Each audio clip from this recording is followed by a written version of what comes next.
और मैं एक मारला एकेडमी के नाम से एक चैनल चालू किया है, जिसमें आप सब सर्च करके देख सकते हैं। 10th क्लास का वीडियो, ए ग्रेड का पूरा कंटिन्यू वीडियो डालूंगा और बहुत ही शानदार तरीका से बताऊंगा। और वीडियो में अच्छे लगे तो कमेंट कर देना, ठीक है। चलिए आज शुरू करते हैं। 10th क्लास के पहला चैप्टर का कुछ क्वेश्चन इस तरह से मैं लिख लिया हूँ और मैं पढ़ के बताऊंगा ये क्वेश्चन क्या लिखा है। तो पहला क्वेश्चन क्या लिखा, देखिए। निम्न बोल रहा है, निम्न द्विघात बहुपदों के मुक्त शून्यंक ज्ञात कीजिए और शून्यंकों के बीच संबंध सत्यता की जांच कीजिए, ठीक है। ये हमें बहुपद दिया हुआ है, ठीक है।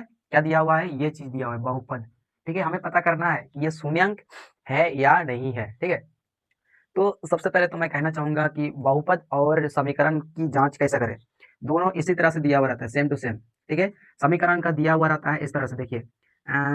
बहुपद की अगर बात की जाए तो इनके लिए कुछ ये दिया हुआ है, रुकिए एक मिनट बता रहा हूँ। व्यापक, ठीक है।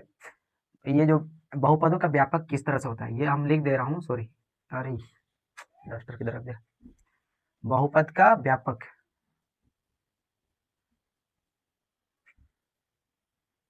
ठीक है, लिख दे रहा हूँ।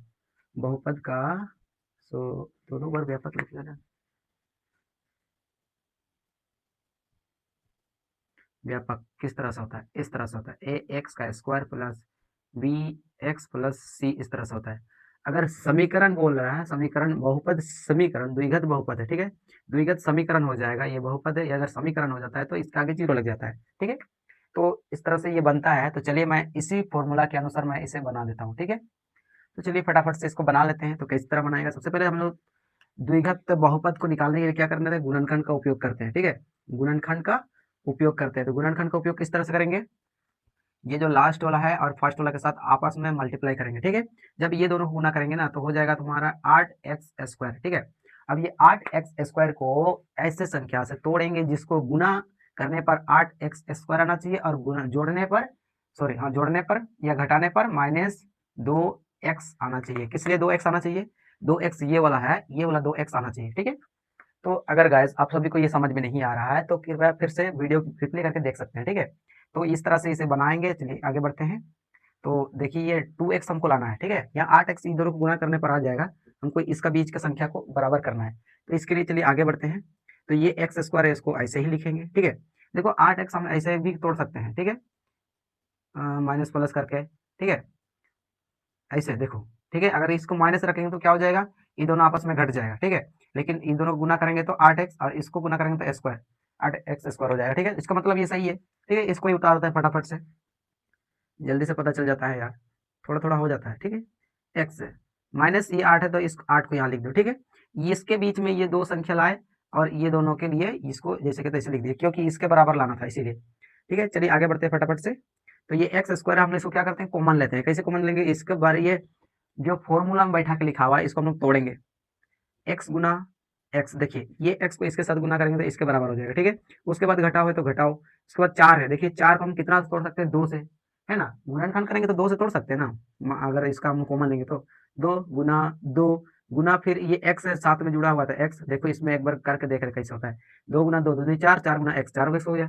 फिर जोड़ है तो जोड़, फिर 2 का कोई भी छोटा उससे नहीं होता है गुणनखंड, इसीलिए 2 को 2 से ही गुना कर देंगे, ठीक है, इस तरह से। फिर माइनस है तो माइनस कर देंगे, ठीक है। उसके बाद 8 को हम लोग गुना करेंगे इस तरह से, 2 को देखो, 2 को 3 बार गुणनखंड होता है, 2 का 3 गुणनखंड, 3 संख्या होगा तो क्या हो जाएगा, बराबर 8 आ जाएगा, ठीक है। चलिए फिर इन दोनों को कॉमन ले लेते हैं, ठीक है। ये x और ये x कॉमन आ गया और इधर वाला ई प्लस के बाद वाला सब, इधर वाला सबको उधर वाला कॉमन लेंगे, ठीक है। इधर और x इधर बचा और इधर x नहीं, इधर और 2 भी नहीं है, इधर 2 2 है, बस छोड़ दो इसको। फिर इधर देखा जाए तो ये यहाँ 2 है और यहाँ भी 2 है, इसका मतलब ये इसके साथ कॉमन चला गया। यहाँ x है, उसका मतलब इधर x नहीं है, उसका मतलब ये x ऐसे रहेगा, ठीक है। जो कॉमन चला गया उसको हम बाहर निकाल लेते हैं, यहाँ से x निकल गया तो बचा क्या है, x, ठीक है, माइनस और 2 गुना 2, 2 दूनी 4 बच गया, ठीक है। उसके बाद यहाँ का प्लस है तो यहाँ का प्लस बैठा, तो ये 2 और ये 2 में से 2 कॉमन बाहर निकल गया। अब यहाँ क्या बच गया, x बच गया, फिर माइनस है 2, इधर इधर दोनों 2 बच गया, यानी कि 2 दूनी 4 हो गया, ठीक है। जब दोनों संख्या बराबर हो गया तो ये इधर वाला सब, ये ब्रैकेट के अंदर वाला सेम सेम है, ये वाला और ये दोनों एक बराबर है, इसीलिए दोनों में से कोई एक को लिखेंगे। तो x माइनस 4 को लिखेंगे इधर और इसके बाद ही कॉमा दे करके x प्लस 2 को बाद में लिख देंगे, ये x प्लस 2 इसको अलग से लिख देंगे, ठीक है। अब यहाँ तक बन गया है तो चलिए आगे फटाफट से बढ़ जाते हैं, ठीक है। अब इसका हम लोग क्या निकालेंगे, शून्यंक का इस तरह से निकाला जाता है। शून्यंक निकालेंगे तो पहले हम इसका निकाल लेते हैं, x माइनस 4 बराबर कर देते हैं जांच करने के लिए, ठीक है, इसको लिख देते हैं जांच करने के लिए, ठीक है, जांच। अब इसको बराबर 0 कर देते हैं। उसके बाद में अगर आगे देखेंगे तो x बराबर ये जो 4 है उसको हम 0 के साइड ले गए, 0 के साइड ले जाएंगे तो क्या हो जाएगा, बराबर के बाद इधर आता है तो क्या हो जाएगा, प्लस हो जाएगा, ठीक है। अब सेम टू सेम ये वाला भी करेंगे, x माइनस प्लस 2 बराबर 0 कोमा 2 फिर बराबर दे करके फिर इसको लिखो x को, ये 2 है उधर ले जाओ x बराबर में x का मान निकालने के लिए, तो ये जगह -2, ठीक है। अब इसको कैसे निकाला जाता है, इसको निकालने के लिए हम लोग अल्फा और बीटा का प्रयोग करते हैं, ठीक है। अल्फा बराबर हो जाएगा c बटा ए, अगर दोनों साइड बराबर हो जाएगा उसका मतलब सही आंसर है, ठीक है। तो चलिए फटाफट से निकाल लेते हैं। देखो हम यहाँ लिखे हैं ए बी सी, उसका मतलब क्या हो जाएगा, ये ए है, ये बी है और ये सी है, ठीक है। बस ये ए और बी है, अल्फा का मतलब हो जाता है इन दोनों में से हम किसी को भी अल्फा मान सकते हैं, ठीक है। तो चलिए हम 4 को ही अल्फा मान लेते हैं, ठीक है, उसका मतलब 4 को अल्फा माने तो बीटा 2 हो जाएगा, ठीक है। तो 4 इसके बीच में कोई भी संबंध नहीं, कोई भी चीज नहीं है, गुना मतलब चिन्ह नहीं है, उसका मतलब बी गुना है। बीटा का बी जो है बी -2 है, ठीक है, बराबर सी का मान देखो यहाँ -8 है, ठीक है, सी का मान क्या हो जाएगा -8 और एक एक ए का मान कोई भी संख्या नहीं है, उसका मतलब अचार संख्या है जो 1 है, ठीक है, जो नहीं दिखता है अक्सर, ठीक है। तो 4 को 2 बार गुना करेंगे तो माइनस है तो माइनस लगेगा, 4 दूनी 8 हो जाएगा, बराबर ये नीचे में 8 एक रहे ना रहे उससे कोई मतलब नहीं, ये एक और माइनस बराबर हो गया, इसका मतलब 8 बराबर हो जाएगा 8, इसका मतलब हो गया ये 0 हो गया, ठीक है।